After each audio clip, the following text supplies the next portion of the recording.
need you to repeat that. You don't know my name, and I swear it, baby, feels like.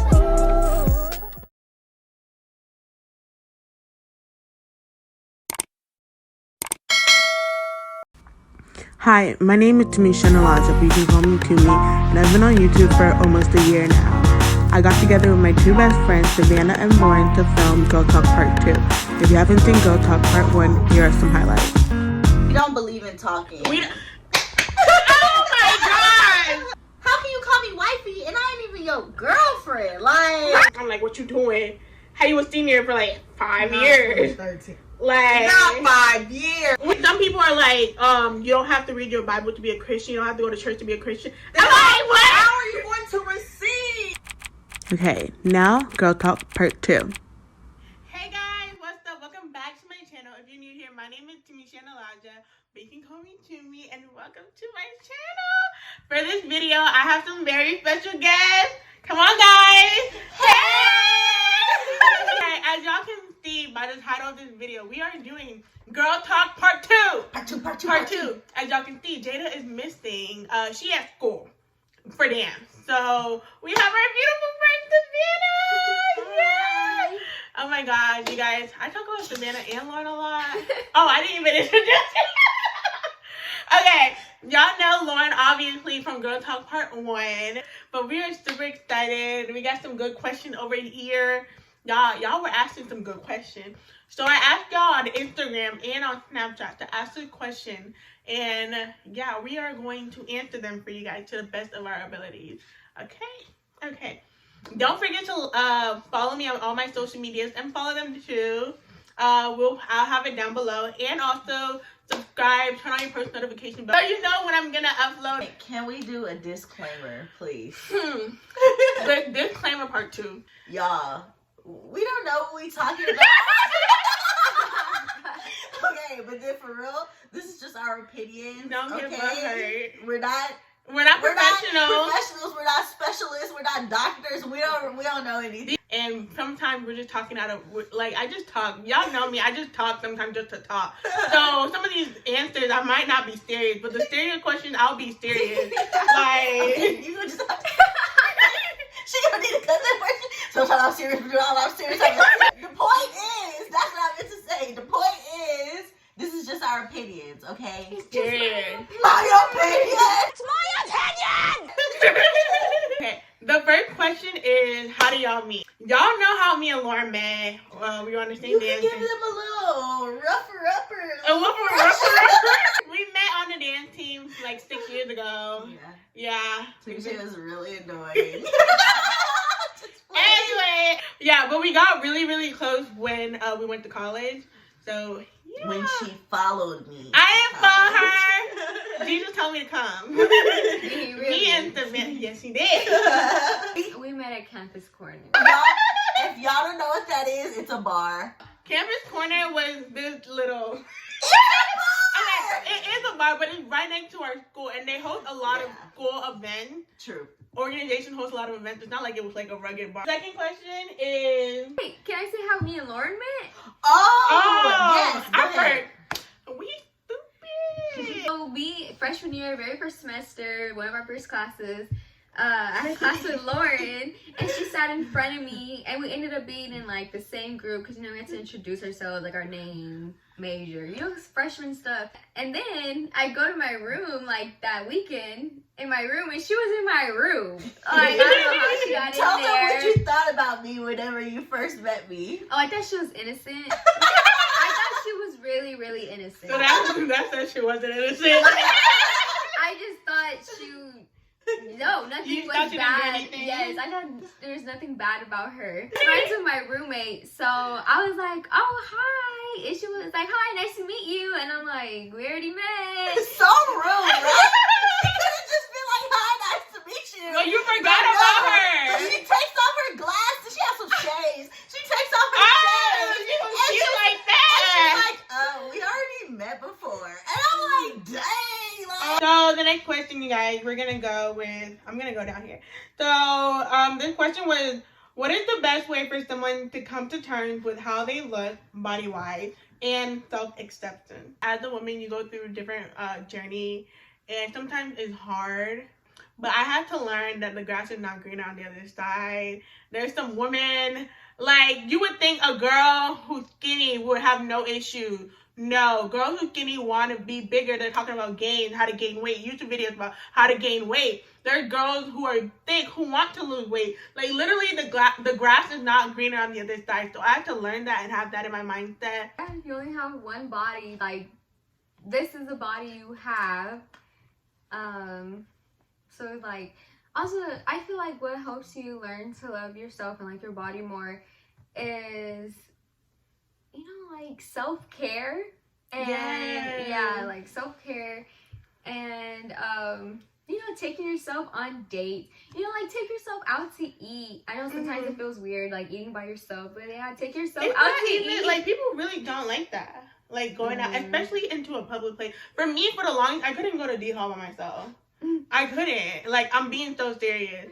But I like... Yeah, it is weird at first. Yeah. What helped me, like, really, like, come to terms with, like, accepting my body and, like, loving myself is just, like, knowing that, like, God made me this way. Hallelujah. I look the way that I look because he intentionally made me look that way. Like, it wasn't an accident. It wasn't just, oh, clump of cells come together, boom. Like, the Bible says, like, he knit us together in our mother's womb. I don't know if y'all know, like, what knitting is like, but that stuff is hard.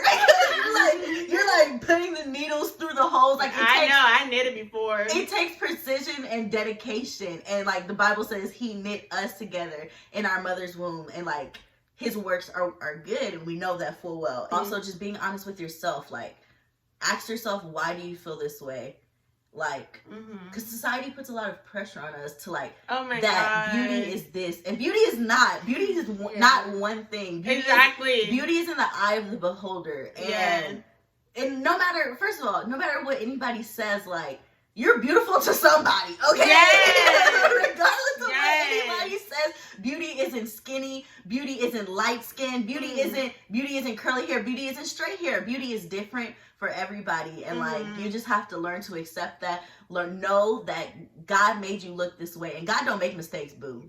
Period. So this question says, what is a deal breaker in relationship? I'll let y'all handle that because I'm not in a relationship. All of us, it's religion. For us, it's a deal breaker. You better move along. Like, we ain't gonna do that over here. Not to sound judgy.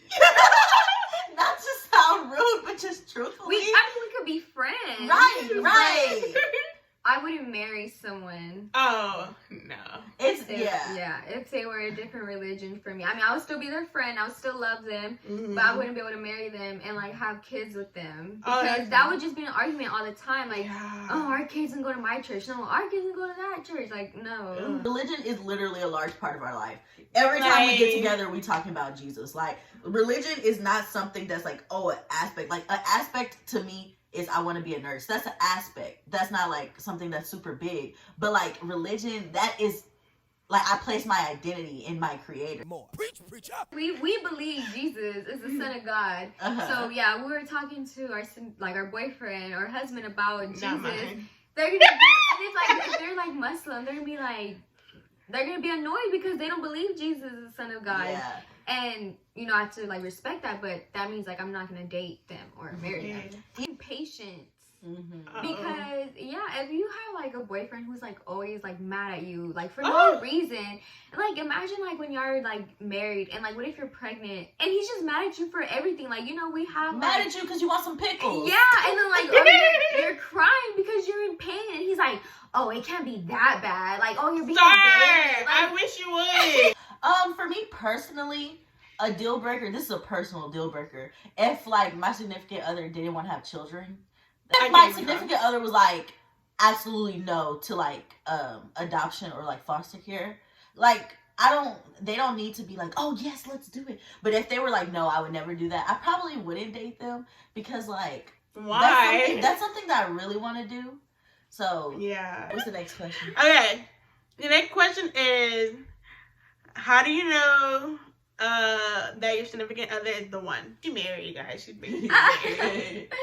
So, I mean, I don't know how to exactly answer this question. Okay, if you're just in a relationship, you're just dating, and he's constantly like lying to you, being disrespectful, or you're constantly lying to him, or you don't feel safe with him, or he's cheating on you, or you're cheating on him, like, just because he puts a ring on it and y'all sign that certificate doesn't mean anything is gonna change. Period. Nothing is gonna change. Marriage is harder. Like, exactly. you know, some people, they share bank accounts. You know, you share a room with this person. You have kids with this person. Like, it doesn't mean it's gonna be automatically sunshine and rainbows. Absolutely. So if you're dating a person and like you feel genuinely safe with them and you trust them, and you're both respectful to each other, and you know, no lying, no cheating. Yeah. Like, I feel like that's kind of how you know they're the one. And number 2, let me just say this. I feel like it is good to say, oh, I love this person, I'm in love with this person. Love is not everything. I'm being so serious. Maybe they have different opinions than me. But like, bruh, like, let's be practical. Let's be logical about something. Do you see yourself like having a secure relationship with this person? Because you can be in love with that person. Like she said, it could be a toxic relationship, period. Let's say this person wants to stay in this country and you're like, no, I want to go somewhere else.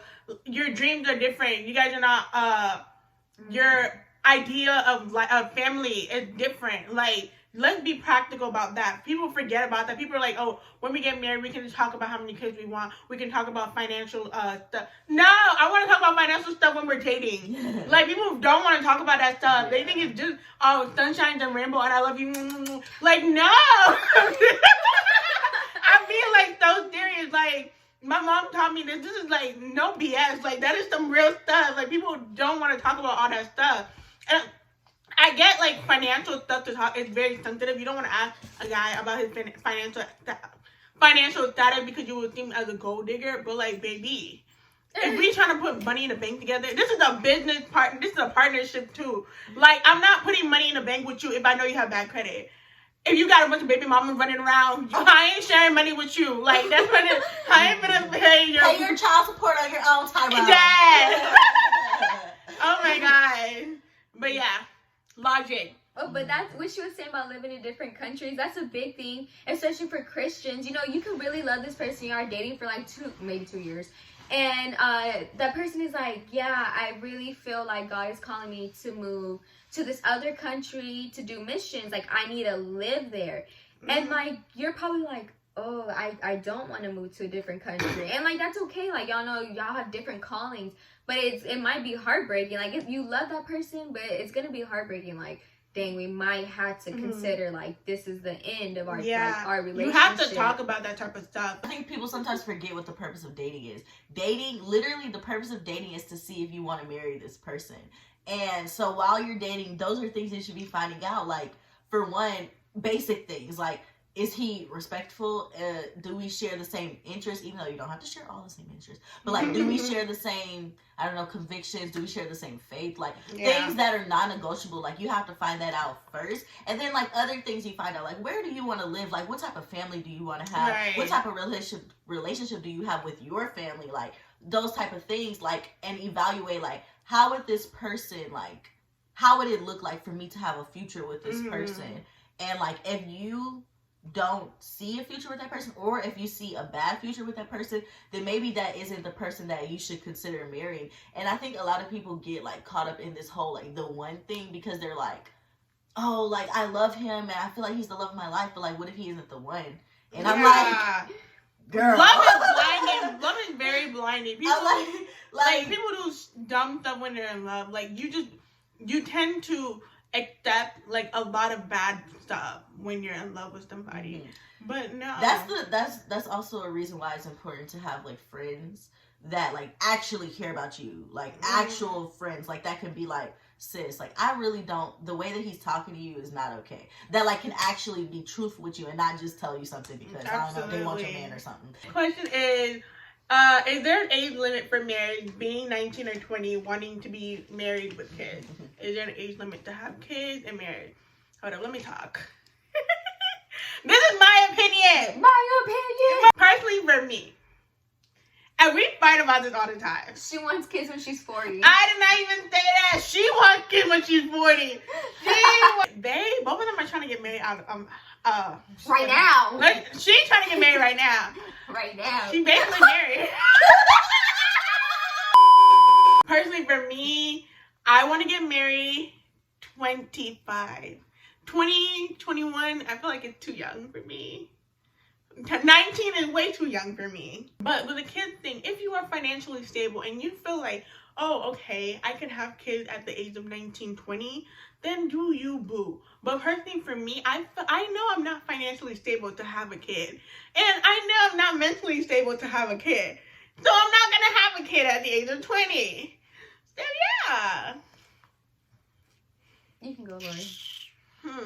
Having a child, you have someone's life depending on you. Someone that can't care for, your husband can care for himself. Like, you don't have to care for him. Like, as a wife, there's certain things you should do. But, like, you don't have to care for him. He's a grown man. He can take care of himself. A child cannot. They're going to be sucking your boob 24 hours a day.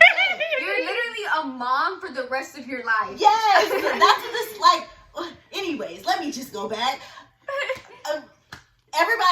Everybody's different. She differs vastly from me and Savannah's opinions in this area. Everybody's different when they about what they feel about this. When it comes to getting married, like we said before, like, how is this person treating you? Do you see yourself a future with them? Like, is this something that you can like actually see yourself doing? Like, and if you feel like all those things, and you feel like God is like, go ahead, do it, then go ahead and do it. Like, you know, if you're 18, you're 19, and you feel like God has given you confirmation, you feel like you love this person, you can see yourself having a future with them. Because just because you get married young, my parents met when they were like 13. They're still married to this day. So, like, age really does not matter. You can get married at 25 and get divorced at 26. So this is your person. Like, Savannah is saying, like how Savannah was talking about earlier. Like, she knows that she's going to marry Perry.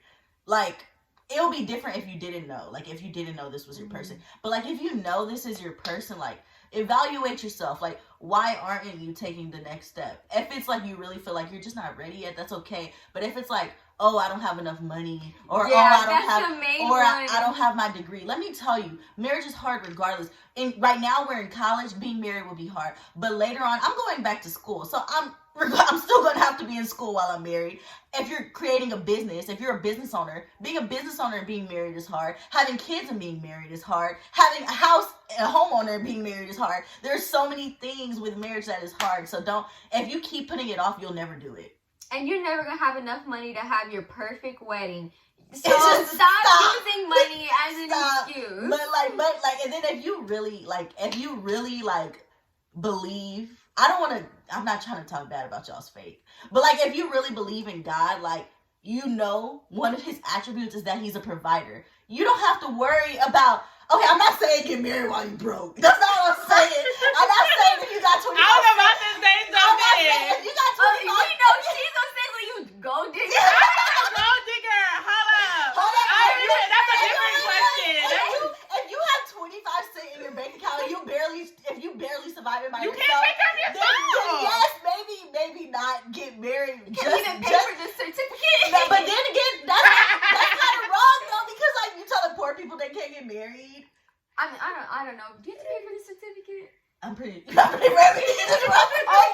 No, you do. So if you can't pay for the certificate, then yeah. Like, just trust God, get married. Like, if you love that person, just do it. It's okay.